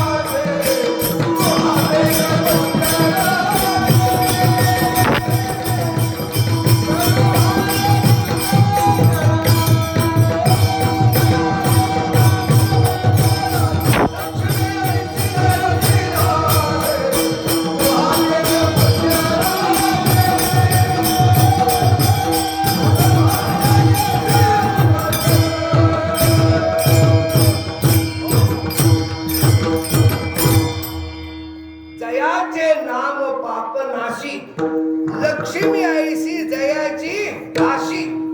लक्ष्मी ऐसी जयाची दासी. ऐकलं का? मग ही तुकाराम महाराज म्हणतात, अरे लक्ष्मी सारखी बायको ज्याची दासी आहे, आणि तो लक्ष्मीचा कोण आहे? मालक आहे. मालक म्हणून तो कोण आहे? लक्ष्मी वल्लभ. पण या अभंगामध्ये देवाला पहिली हाक मारली लक्ष्मी वल्लभा, म्हणजे लक्ष्मीचा काय आहे? मालक. महाराज, लक्ष्मी कोणाकडे स्थिर राहत नाही, लक्षात ठेवा. लक्ष्मी चंचल आहे, चंचल. कारण ज्या 10 वस्तू चंचल आहे ते लक्ष्मीचा नंबर आहे. मनो मधुकर मेघो मालिनी मदनो मरुता मा मधो मरकटो मत्स्यो मकारो दशे चंचला. त्याच्यामध्ये मा म्हणजे लक्ष्मी. लक्ष्मी काय आहे? चंचल आहे. ती कुणाकडे एकाकडेच राहत नाही. महाराज एक आहे. पण आजचा करोडपती उद्याचा रोडपती सुद्धा असू शकतो, आणि आजचा गरीब उद्याचा श्रीमंत सुद्धा असू शकतो. लक्ष्मी कुणाकडे एकाकडेच कायम स्थिर राहत नाही. आणि अजून त्याच्यातून पुन्हा सांगितलं, लक्ष्मी कुणाकडे नांदते त्याचं चिंतन सांगताना सांगतो, लक्ष्मी कधी शुराच्या घरात नांदत नाही. लक्ष्मी कधी विद्वानाच्या घरात नांदत नाही, आणि लक्ष्मी कधी दानशूराच्या घरात नांदत नाही. तिघांच्या घरात लक्ष्मी नांदत नाही. का?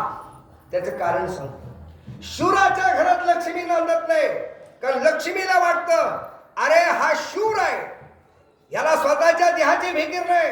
हा रणांगणात गेला तर देह धारातीर्थी पडेल, त्याच्यामध्ये त्याला सुख आहे. त्याचं माझ्यावर प्रेम नाही, त्याचं प्रेम त्याच्या वीरश्रीवर आणि त्याच्या पराक्रमावर आहे. पण शूराच्या घरात लक्ष्मी नांदत नाही. महाराज, कारण शूराचं लक्ष्मीवर प्रेम नसतं, त्याचं प्रेम असतं त्याच्या शौर्यावर. शूराच्या घरात लक्ष्मी नांदत नाही. बरं, दुसरी गोष्ट, दानशूराच्या घरात लक्ष्मी नांदत नाही. का? लक्ष्मी म्हणते अरे हा दानशूर आहे, ह्याच्या मनात आलं तर सगळ्याच्या सगळं पाकिटच्या पाकिट एखाद्या नामसत्याला देऊन टाकील. म्हणजे ह्याचं माझ्यावर प्रेम नाही आहे, ह्याचं दानावर प्रेम आहे. म्हणून दानशूराच्या घरात लक्ष्मी नांदत नाही. आणि लक्ष्मी विद्वानाच्या घरात नांदत नाही. विद्वानाच्या घरात का नांदत नाही? कारण विद्वान आणि तो विद्वान असतो, त्या विद्वानाचं प्रेम सरस्वतीवर असतं. तो सरस्वतीचा पुजारी आहे, तो सरस्वतीचा भक्त आहे, आणि तो रात्रंदिवस सरस्वतीची पूजा करतो. त्यामुळे त्याच्या दृष्टीनं लक्ष्मी गौण आहे. महाराज एक आहे. तेव्हा सरस्वती म्हणते, लक्ष्मी म्हणते अरे ह्याचं माझ्यावर प्रेम नाही, माझ्या अगोदर ह्याच्या हृदयात एक माझी सवत येऊन बसले सरस्वती. त्यामुळे हा सरस्वतीचा पुजारी आहे, हा माझ्याकडे ढुंकून बघत नाही. त्यामुळे महाराज विद्वानाच्या घरात लक्ष्मी नांदत नाही. मग लक्ष्मी कुणाच्या घरात नांदते अण्णा महाराज? कंजूस माणसाच्या घरात लक्ष्मी नांदते. कंजूस का? कारण महाराज जो कृपण आहे, कृपण, लक्ष्मी म्हणते हा स्वतःचा जीव घालवील पण मला सुरक्षित ठेवील. त्यामुळं कंजूस माणसाच्या घरात लक्ष्मी, कृपणाच्या घरामध्ये लक्ष्मी काय करते? नांदते. असे हे चिंतन आहे. अजून सांगायचं झालं, नुसती लक्ष्मीच सांगायची जरी झाली तरी तुम्हाला सांगतो, लक्ष्मी कधी ब्राह्मणाच्या घरात नांदत नाही. लक्ष्मी कधी ब्राह्मणाच्या घरात नांदत नाही. कारण ब्राह्मणाच्या विषयी तिच्या मनामध्ये असंतोष आहे. का ब्राह्मणाच्या घरात विषयी असंतोष आहे तिचा? कारण लक्ष्मी सांगते, काय सांगायचं तुम्हाला? ब्राह्मण म्हटलं की माझ्या तळपायच्या मस्तकाला भेटते. म्हटलं का? ह्या ब्राह्मणाने माझ्या कुळाचं वाटोळं केलंय.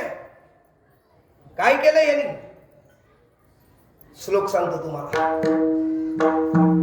एका आचमने अगस्त्य मुनीने माझा पिता शोषिला, बंधू धाकुलता शशी द्विजवरा, शापेक्षया धाडिला, एके मतपती ते पदेशी नविली, ऐशी द्विजांची लीला, ऐके दुःख सरस्वती म्हणून या भीते बहुया फुला. त्या श्लोकामध्ये असं आहे, सरस्वतीची लक्ष्मीची गाठ होती. त्यावेळेला लक्ष्मी सरस्वतीजवळ आपलं दुःख सांगते की या ब्राह्मणाने मला आयुष्यभर त्रास दिला. म्हणजे काय दिला ग? म्हटलं एका ब्राह्मणानं तर माझ्या बापाला एका घोटात पिऊन टाकला. अगस्ती ब्राह्मणानं एका आचमने अगस्ती मुनीने माझा पिता शोषला. दुसऱ्या ब्राह्मणानंतर माझ्या लहान भावाला शाप दिला आणि शाप दिल्यामुळे त्याला क्षय रोग झाला. चंद्राला माझ्या भावाला सुद्धा त्रास दिला. एक ब्राह्मण उन्मत्त, माझा नवरा झोपलेला असताना त्याच्या छातीवर येऊन लात मारली. भृगु ऋषी म्हणून ब्राह्मण म्हटले की माझ्या तळपायच्या मस्तकाला भिडते. बरं, हे ब्राह्मण, माझा नवरा नुकताच जन्माला आला, तेवढ्यात एक ब्राह्मण महाराज एक गळ्यात जानव बिनव घालून त्या गोकुळात आला आणि सांगायला लागला, यशवदेला या पोराला लवकरात लवकर मोठा खड्डा काढा आणि खड्ड्यात गाडून टाकाला. ते हे काढलं पुढं अख्ख्या कुळाचं वाटून लागेल.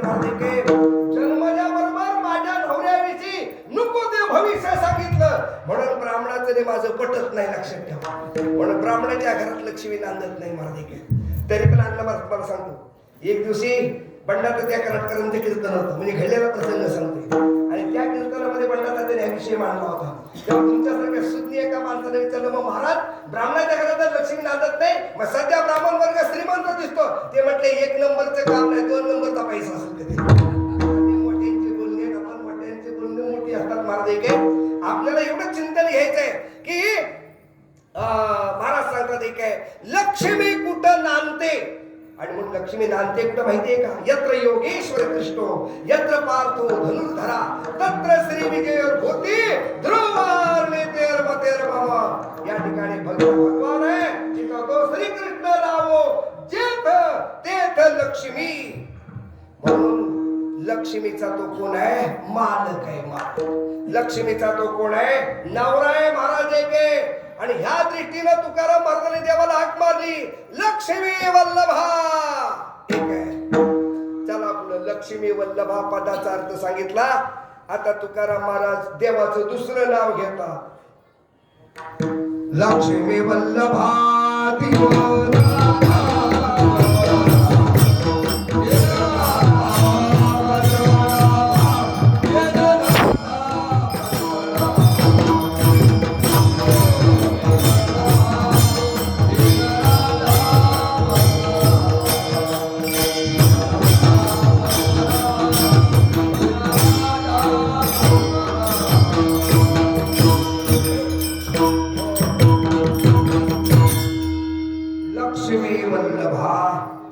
लक्ष्मी वल्लभा या पदाचा अर्थ आपण सांगितला. आता देवाचं दुसरं नाव लिहिलं तुकाराम महाराजांनी, दीननाथा. दीननाथ. दीननाथ या पदाचा अर्थ सांगत असताना दीननाथ, दीन अधिक नाथ. काय अर्थ झाला दीननाथ या पदाचा?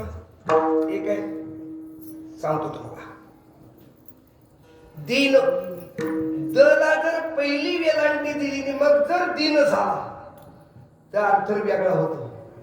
आता कुठे ते मराठी ते व्याकरणच कोणाला शिकवत नाहीत. आता काय करायचं मला नाही काय, मराठी भाषा सगळी मराठी पोरं मराठीतच नापास होतात, हे दुर्दैव असं आहे. हा, आता इंग्लिश मिडियमची सगळी पोरं, त्यामुळं मराठी भाषेची जिवंत राहिली ती ज्ञानोबा तुकोबरायच्या मुळे. माझा मराठाची बोल कौतिके परिपायदा अमृतादी जिंके. ज्ञानोबराय झाले नसते तर मराठी एवढ्याला महाराज एक कालवश झाली असती. पण सांगायचे काय, दला जर पहिली वेलांटी दिली आणि जर दीन ऐक आहे असा उच्चार झाला तर दीन याचा अर्थ दिवस.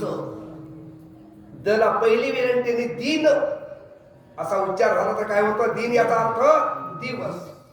आणि दीननाथ, दीननाथ, दीन म्हणजे दिवस आणि दिवसाचा नाथ म्हणजे मालक म्हणजे सूर्य असा अर्थ होतो. दीननाथ या पदाचा अर्थ काय होतो, सूर्य.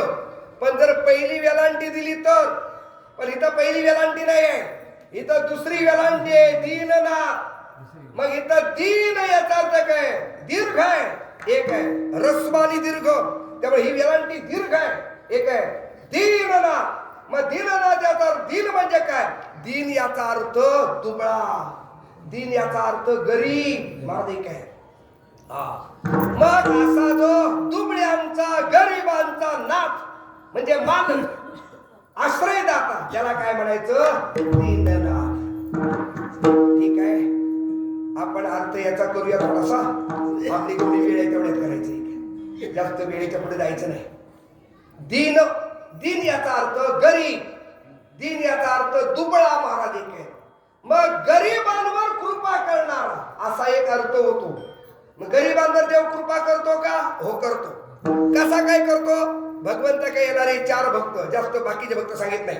अर्थार्थी जिज्ञासू ज्ञान, त्याच्यातला पहिला भक्त अर्थ आणि दुसरा भक्त कोण आहे, अर्थार्थी. अर्थार्थी म्हणजे ज्याचा पैशावर लक्ष आहे, ज्याचा आपल्या धनावर अर्थावर लक्ष आहे, तो कोण आहे, अर्थार्थी. फक्त पैसा भेटावा म्हणून देवाची उपासना करतो, महाराज एक आहे. मग असे पण भक्त आहेत, देवाकडे येतात, देव त्याला पण पैसा देतो ना, महाराज एक आहे. त्याला सुद्धा धन देतो की नाही. बिभीषणाला दिलं ना सोन्याची लंका, आणि सुदाम देवाला सुद्धा सोन्याची नगरी दिली ना. शुद्ध भाव दे कोण्या गाव सोनियाचा दिला गा. मग त्याच्या दारातला कोण रिकामी हाताने जात नाही. येथे नाही झाली कोणाची निराश, आले याचे कस कृपेविषयी, कारण त्याच्याकडे कशाला काही कमतरता नाही, महाराज एक आहे. समर्थाचे घरी सकळ संपदा, नाही तुटी कदा काळयाची. म्हणून गरिबांवर कृपा करतो, गरिबाचं दीनत्व हरण करतो, त्याला दीननाथ म्हणायचं. नंबर 1 चा अर्थ. नंबर 2 ची व्याख्या सांगतो. दीननाथ म्हणजे काय, दीन म्हणजे आपण कशाचे दीन आहोत. दीन याचा अर्थ व्याकुळ झालेला, व्याकुळ एक आहे. परम व्याकुळ झालेली अवस्था जी असते त्याला काय म्हणायचं, दीन, महाराज एक आहे. मग आम्ही व्याकुळ झालोय, आणि कशाने व्याकुळ झालोय, आणि आम्हाला या इंद्रियांनी व्याकुळ केलंय, महाराज एक आहे, म्हणून आम्ही दीन आहोत. म्हणून तुकाराम महाराज व्याख्या करतात, इंद्रियांची दिने आम्हे केलो,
जगाचेही मज न घडे दमन अवघेची नेमून कैशी अनुमाने.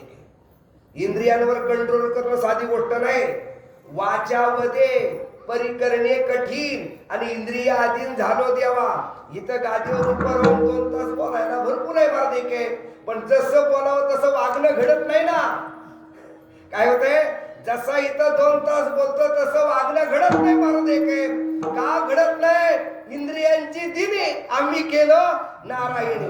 म्हणून महाराज इथून जसं बोलावं तसं माणसाने काय करावं, वागावं. आणि जर वागलो तरच महाराज कीर्तन आहे. एक आहे काय आहे म्हणून त्याला काय म्हणायचं, कीर्तन आधी करावं आणि मग सांगावं महाराज. एक आहे म्हणून इंद्रियांची दिने ह्याला दिन म्हणतात. कितीतरी अर्थ महाराज सांगता येतील. दिन कशाला म्हणायचं, दिन ना महाराज परमात्मा स्वरूपापासून जीव पदच्युत झाला आणि मायेच्या महाराज प्राबल्यानं महाराज एक आहे जीवपणाला आला. मुळातच ब्रह्म असणारा जीव जेव्हा मायेच्या महाराज प्राबल्यानं ब्रह्मपणा टाकून तो जीव म्हणून येतो, जीव दशेला येतो, तेव्हा खऱ्या अर्थानं तो काय होतो, दीन होतो. दीन का? मायेच्या प्राबल्यानं ब्रह्मस्वरूप असणारा महाराज एक आहे आत्मा जीवस्वरूप होतो, जीव दशेला येतो आणि महाराज तो दीन होतो. त्याला हे दिन. अजून तुम्हाला दिन सांगतो. दिन म्हणजे काय तर दिन या पदाचा अर्थ असा आहे की अनेक पाप महाराज एक आहे, अनेक चुका आपल्याकडून घडतात, अज्ञानपणा घडतो आणि परमार्थ पथाचं ज्ञान राहत नाही. भगवत चरणाकडे कसं जावं ते कळत नाही. आणि असा असणारा जीव हा काय आहे, दीन आहे. दीन महाराज एक आहे. ज्ञान विज्ञानहीनानाम मूढानाम पापिनाम पे दर्शनांते भवेन मोक्ष प्रार्थयामी मोहर्मोह असं पुंडलिकानं सांगितलं. म्हणे भगवंता या सगळ्या मूढाचा, या सगळ्या दिनांचा तू काय कर, उद्धार कर. म्हणून तो कोण आहे, दीननाथ. चला झटकन आता तुकाराम महाराजांनी देवाचं 3रं नाव घेतलं, पद्मनाभा. पद्मनाभा म्हणजे महाराज देवाच्या नाभी कमलातून कमळ जन्माला आलं, त्या कमळामध्ये ब्रह्मदेवाचा जन्म झाला. प्रमाणे महाराज एक आहे, करिया सृष्टीची रचना नाभी जन्म चतुरानना जग हे वाखाणी मदना ते लेकरू दयाचे. किंवा महाराज म्हणतात एक आहे, ज्याची नाभी कमळी जन्म चतुरानना, ब्रह्मदेवाचा जन्म भगवंताच्या नाभी कमळातून झाला.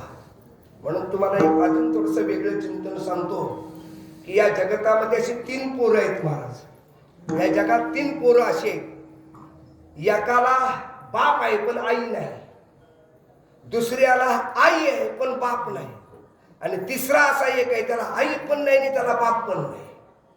तिघे जण.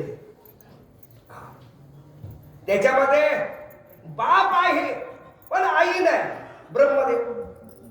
ब्रह्मदेव आईच्या पोटी जन्माला आला नाही, ब्रह्मदेव बापाच्या पोटी जन्माला आला. एक आहे ज्याचे नाभी कमळी जन्म चतुरानना, म्हणून बाप आहे पण आई नाही, ब्रह्मदेव.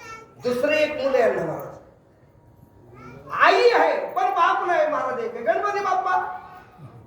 गणपती बाप्पाचा जन्म झाला हे भगवान शंकराला माहिती पण नाही, आपल्या मुलाची ओळख नाही त्याला, म्हणून तर मुलगा उडवलं ना. नंतर पार्वतीने सांगितलं हा तुमचा मुलगा आहे म्हणून. भगवान म्हटले मी तर मोहिमेवर गेलो होतो किती दिवस, हे मुलगा आपलं कसं काय. मग सगळा प्रकार सांगितला. जाऊ दे. म्हणजे आई आहे पण बाप नाही. आणि तिसरे एक मूल आहे त्याला बाप पण नाही आणि आई पण नाही महाराज. एक आहे कार्तिक स्वामी.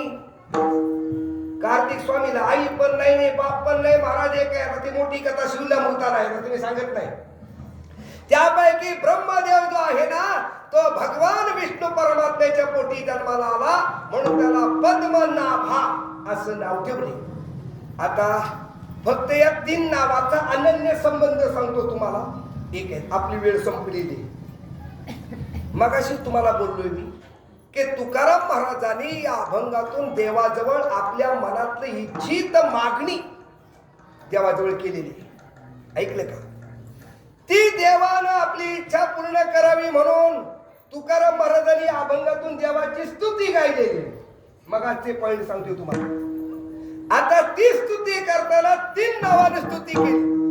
लक्ष्मी वल्लभा, दीननाथा आणि पद्मनाभा. आलं लक्षात ना? इथं देव लक्ष्मीचा वल्लभ म्हणजे मालक आहे. आता तुमच्या लक्षात येते ना, ज्याच्याजवळ मागायला जायचं तो श्रीमंत पाहिजे. मग ज्याच्याजवळ मागायला जातो तो लक्ष्मीचा नवरा आहे, कशाला कमतरता नाही, म्हणून तो लक्ष्मी वल्लभ आहे.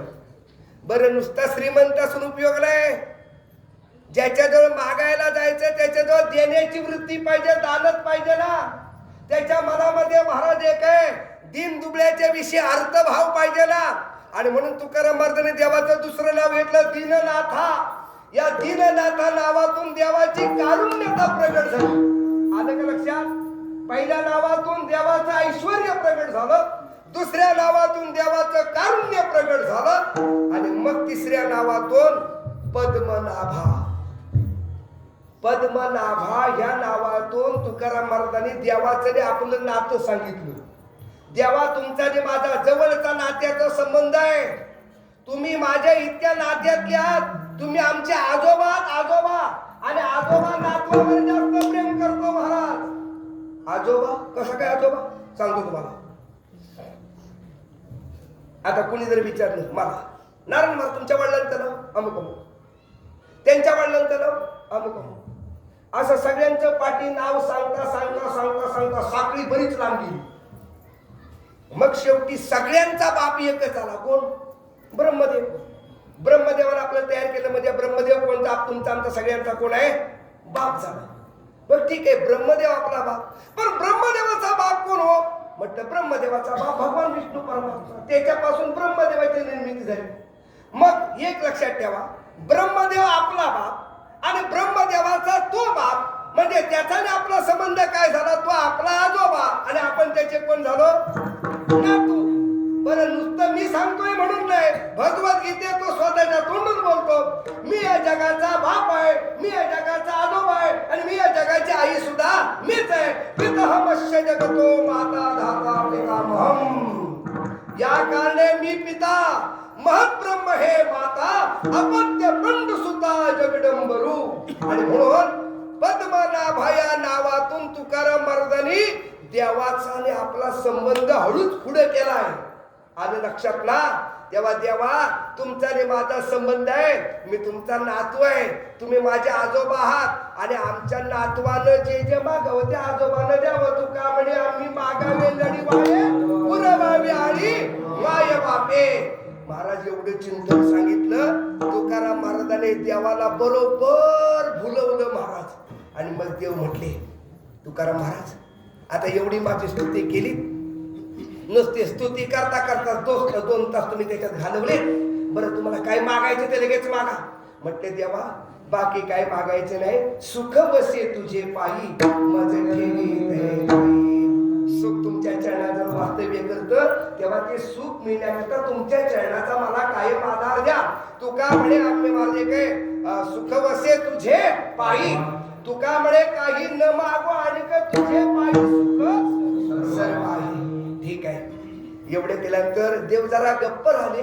तुकाराम महाराजांना वाटलं की देवाला माझी मागणी कठीण वाटली का काय. तेव्हा तुकाराम महाराज हळूच म्हणतात, देवा मी काय जास्त तुझ्याजवळ मागितलंही नाही, माझी मागणी किती कमी आहे, माझी अल्प ही वासना, तू तो उदार आमचा राणा. तुझ्यासारखा उदार जगाच्या पाठीवर कोण नाही. विद्यावरी ज्याची पावले समान तोची एक दानशूर दाता. तेव्हा तुम्ही दानशूर आहात, तेव्हा मी मागितलेलं तुम्ही द्या. आणि तेव्हा ऐकलं का? आता त्वरा करा, माझ्या प्रारब्ध भोगानं मला त्रस्त केलेले, तेव्हा धावत या आणि माझी पीडा दूर करा. हे अभंगाचं शेवटचं. तुका म्हणे भोगे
सुख वसे तुझे पायी मज ठेवी ते ठाई माझ्या अल्पही वासना तो उदाराचा राणा तुका म्हणे भोगी पिढा केली धाव वेगे सुख वसे तुझे पायी मज ठेवी ते ठाई. अभंगाचे शेवटचे चरण तुकाराम महाराज म्हणतात तुका म्हणे भोगे पिढा केली धाव वेगे. महाराज म्हणतात मला माझ्या भोगानं पिढा केली. भोग म्हणजे प्रारब्ध भोग, संचित भोग, क्रियामान भोग आणि प्रारब्ध भोग आहे. फार मोठं चिंतन आहे महाराज. एक आपली वेळ संपलेली आहे. आपण दिवसभरामध्ये जन्मल्यापासून मरेपर्यंत जे काही करतो ते महाराज क्रियामान कर्म आहे. जे क्रिया करतो सतत क्रिया करतोय, काही ना काहीतरी करतोय आपण. काही ना काही जे करतोय त्याला म्हणायचं क्रियामान कर्म. आपण जेवढं जेवढं काही केलंय त्याची जमा केली जाते. एकत्र केलं जातं, साचवलं जातं. जे त्याच्या टोटल महाराज जे काही केले जाते त्याला म्हणायचं संचित कर्म. संचय कर्म, संचय म्हणजे संचित. क्रियामान कर्म वेगळं, संचित कर्म वेगळं. आणि आपल्या वाट्याला जे काही साचलेलं कर्म आहे ते एक एक कर्म कालांतरानं परिपक्व अवस्थेला येतं. आणि जे जे कर्म परिपक्व अवस्थेला येतं ते आपल्याला भोगायला येतं. आणि परिपक्व झालेलं कर्म जे भोगायला येतं त्या कर्माला म्हणायचं प्रारब्ध कर्म. आणि ते प्रारब्ध कर्म मोठे मोठेच चुकलं नाही. परेसे गवारा सादर कर्मे निर्मम झाले सगर अक्का अभंग घ्या.